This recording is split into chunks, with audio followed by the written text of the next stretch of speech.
दोस्तों एनएससी की तरफ से अब सर्कुलर आ चुका है। 10 अक्टूबर को ये सर्कुलर आया था जिसमें क्लियरली अब मेंशन कर दिया है कि बैंक निफ्टी की वीकली एक्सपायरी बंद हो रही है। ना सिर्फ बैंक निफ्टी की, मिड कैप और फिन निफ्टी भी अब जा रहे हैं। जो आखिरी एक्सपायरी होगी वीकली, जो बैंक निफ्टी की होगी वो होगी 13 नवंबर को।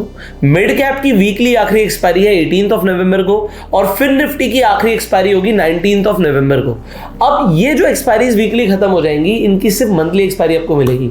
तो अब आपको वीकली एक्सपायरी किस किस की मिलेगी? देखिए सेबी का ये जो सर्कुलर आया था 1 अक्टूबर को, इसमें अगर आप यहां पर 5th पॉइंट पर जाएंगे तो यहां पर अगर आप पढ़ेंगे तो यहां पर क्लियरली मेंशन्ड है कि 20 नवंबर के बाद एक एक्सचेंज सिर्फ अपने एक ही इंडेक्स की वीकली एक्सपायरी करा पाएगा। अब इसका स्टॉक मार्केट पे इंपैक्ट समझते हैं। एनएसई अब सिर्फ वीकली एक्सपायरी निफ्टी की करा पाएगा। तो अब जो ये वॉल्यूम आ रहा था डेली बेसिस पे, लोग मिड कैप ट्रेड कर रहे थे मंडे को, ट्यूसडे को फिन निफ्टी ट्रेड कर रहे थे, वेडनेसडे को बैंक निफ्टी ट्रेड कर रहे थे, थर्सडे को निफ्टी, और आपको पता ही है कि सेंसेक्स फ्राइडे को लोग ट्रेड कर रहे थे। अब क्या होने वाला है कि वीक में सिर्फ 2 एक्सपायरी बचेंगी। पहली एक्सपायरी होगी निफ्टी की, तो वॉल्यूम निफ्टी में तो रहेगा, निफ्टी में अभी भी सबसे ज्यादा वॉल्यूम है, बट अब ये जो बाकी के वॉल्यूम क्रिएट होना शुरू हुए थे मिड कैप में, फिन निफ्टी में और इनफैक्ट बैंकेक्स में, ये सब शिफ्ट हो जाएंगे सेंसेक्स की तरफ। तो इसका सबसे ज्यादा मुनाफा, ये जो सर्कुलर निकाला है, इसका सबसे ज्यादा मुनाफा आपको पता है किसे हुआ है? बीएसई को हुआ है। तो आप बीएसई के शेयर की तरफ चलते हैं और आपको समझाने की कोशिश मैं कुछ करता हूं। अब जो आप ये जो बीएसई का शेयर देख रहे हो, सिर्फ 1 साल पहले, अगर हम 2023 की बात करें तो लगभग 400 रुपए के आसपास था, जो कि 1 साल के अंदर बढ़कर पता है कितना हो गया? 4000 का आंकड़ा पार कर चुका है। 4400 से ऊपर का ये शेयर चल रहा है। अब 10 गुना से ज्यादा इसने पैसा कर दिया है इन्वेस्टर्स का। बट बात सिर्फ यहीं पर नहीं है। अगर आप लगभग 2020 के आसपास देखोगे तो 2020 के आसपास ये आपको शेयर 100 रुपए के आसपास मिलता था, जो कि आज 2024 के अंदर 100 रुपए का शेयर 4400 हो चुका है। मतलब आप यहां पर समझ रहे हो, 100 रुपया 10 गुना नहीं बढ़ा, 40 गुना नहीं बढ़ा, 44 गुना बढ़ गया। तो अगर किसी ने 1 करोड़ रुपया इन्वेस्ट किया तो लगभग 44 करोड़ रुपए हो चुका है। ये हो क्यों रहा है? ये हो इसलिए रहा है क्योंकि पहले सेंसेक्स और बैंकेक्स, ये दोनों वीकली ऑप्शंस इनके अवेलेबल ही नहीं थे। इसमें एफएनओ ट्रेडिंग ही नहीं होती थी। जब एफएनओ ट्रेडिंग होना शुरू हुआ तो वॉल्यूम आना शुरू हुआ। वॉल्यूम आने से बीएसई को प्रॉफिट्स आने शुरू हुए। अब बीएसई को सबसे ज्यादा प्रॉफिट क्यों आएगा? कि मिड कैप का वॉल्यूम, फिन निफ्टी का वॉल्यूम खत्म हो रहा है और ये सारा वॉल्यूम, इनफैक्ट बैंक निफ्टी का वॉल्यूम, ये सब शिफ्ट हो जाएगा निफ्टी और सेंसेक्स में। तो सेंसेक्स अपने आप में बहुत ज्यादा वॉल्यूम प्रोड्यूस करने वाला है और उस वॉल्यूम से बीएसई को डायरेक्टली फायदा होने वाला है। अब अगर बीएसई को फायदा होने वाला है तो क्या ये शेयर यहीं पे रुकेगा? क्या यहां से गिर सकता है? क्या ये ओवर वैल्यूड है? आपके बहुत सारे सवाल हो सकते हैं। तो बात यहां पर ये है, अगर किसी भी कंपनी को, किसी भी ऑर्गेनाइजेशन को फायदा पहुंचेगा तो उसका शेयर का प्राइस आपको भागता हुआ दिखेगा और इसीलिए बीएसई का शेयर का प्राइस भाग रहा है। हो सकता है जब इसके अंदर ट्रेडिंग शुरू हो, वॉल्यूम और बढ़े तो शेयर का प्राइस और भागता हुआ दिखे, ऑल्दो मार्केट की कुछ भी कंडीशन हो। बट पॉइंट यहां पर यह है कि अगर यहां पर डायरेक्टली इंपैक्ट बीएसई को इतना बड़ा मुनाफा हो रहा है तो शेयर का प्राइस भाग रहा है। अब आप लोग एज अ ट्रेडर क्या करेंगे? आप में से कई सारे लोग डेली ट्रेड कर रहे होंगे। आप 0DT पे जो ट्रेडिंग कर रहे थे, यहाँ पे सेलर्स रेगुलरली हर दिन ऑप्शंस को एक्सपायर करा के जा रहे थे। अब वो लोग क्या करेंगे?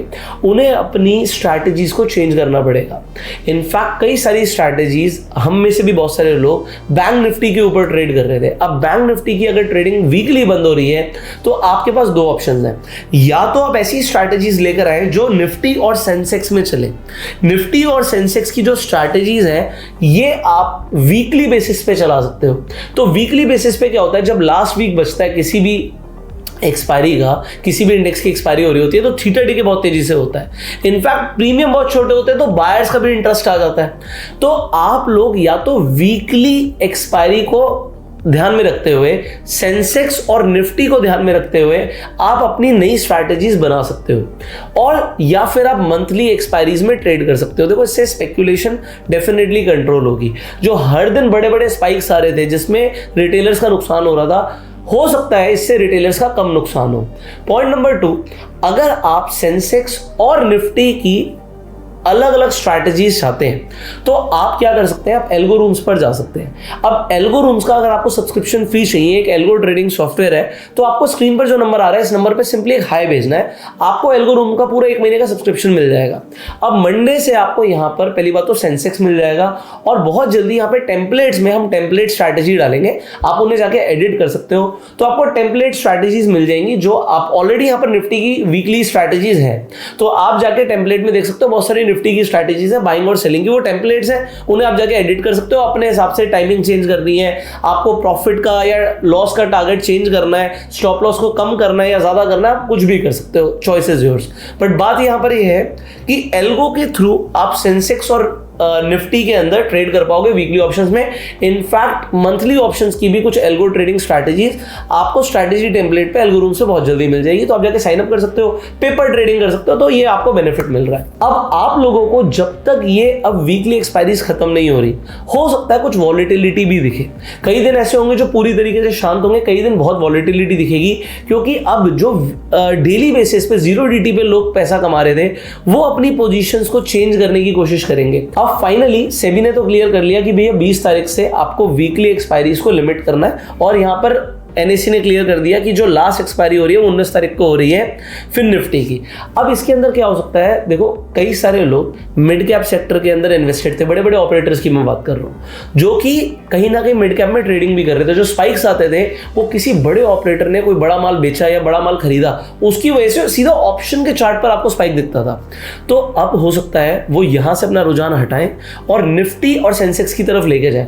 देखो इससे स्टेबिलिटी तो आगे आएगी। अब जैसे बैंक निफ्टी था तो इसमें बैंक्स थे, ये सिंगल सेक्टर इंडेक्स थे, पर जो निफ्टी है उसमें मल्टीपल सेक्टर इंडेक्स है, तो निफ्टी के अंदर मैनिपुलेशंस करना बहुत मुश्किल है। बैंक निफ्टी के अंदर भी वॉल्यूम बहुत ज्यादा था, बट मिड कैप के अगर कुछ स्टॉक्स पकड़ लिए तो हो सकता है मार्केट गिर रही है, मिड कैप गिर ही नहीं रहा, या फिर मिड कैप को बहुत तेजी से गिरा दिया। ये अब आने वाले टाइम में जो सेबी ने मेजर लिया है रिटेल प्रोटेक्शन के लिए वो डेफिनेटली आपको दिखेगा, बट आपको जब तक ये 0DT दिख रही है तो आपको स्पाइक्स दिख सकते हैं और डेफिनेटली सेलर्स को भी प्रीमियम जीरो करने का भी मौका मिल सकता है। बट इस वीडियो में हमारा मेन टारगेट है आपको ये बताने का कि भाई बैंक निफ्टी जा रही है, वीकली ऑप्शंस जा रहे हैं, मिड कैप फिर निफ्टी इसकी आपको वीकली आपको एक्सपायरीज नहीं मिलेंगी, मंथली मिलेंगी, और जो BSE का शेयर भाग रहा है उसका रीजन क्या है? रीजन क्या है कि इसका बेनिफिट सेंसेक्स को मिल रहा है। बाकी आप इस वीडियो को शेयर कर सकते हैं मैक्सिमम लोगों के साथ, जिससे लोगों के पास भी अवेयरनेस पहुंचे कि भाई अब आपको अपनी स्ट्रैटेजी चेंज करनी पड़ेगी, या तो वीकली के अंदर निफ्टी और सेंसेक्स में आना पड़ेगा या फिर आपको मंथली ऑप्शंस की तरफ ध्यान देना पड़ेगा। इनफैक्ट आप स्टॉक के ऑप्शंस की तरफ भी ध्यान दे सकते हैं अगर आपको ऑप्शन ट्रेडिंग में इंटरेस्ट है।